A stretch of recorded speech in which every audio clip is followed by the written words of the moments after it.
नमस्कार, मी सर्पमित्र सुरेश गवळी. मे महिना हा गडगडाटे आणि वारे वादळाचा पाऊस पडलेला आहे. तरी सगळ्या बिळामध्ये पाणी साचलेलं आहे. त्याच्यामुळे सगळे साप बाहेर पडत आहेत.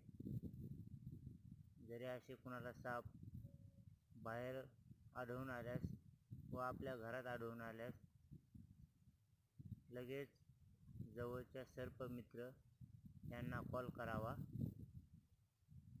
हे तुम्ही पाहू शकता मित्रहो,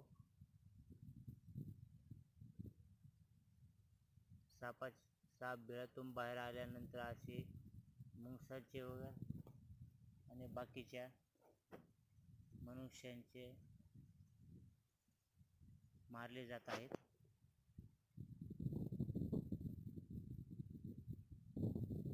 हा व्हिडिओ तरी आपण पाहिल्यास सर्पमित्राला लगेच कॉल करा व सापांची हत्या टाळा. शेतकऱ्यांचा मित्र म्हणून आपण सापाला ओळखलं जातो.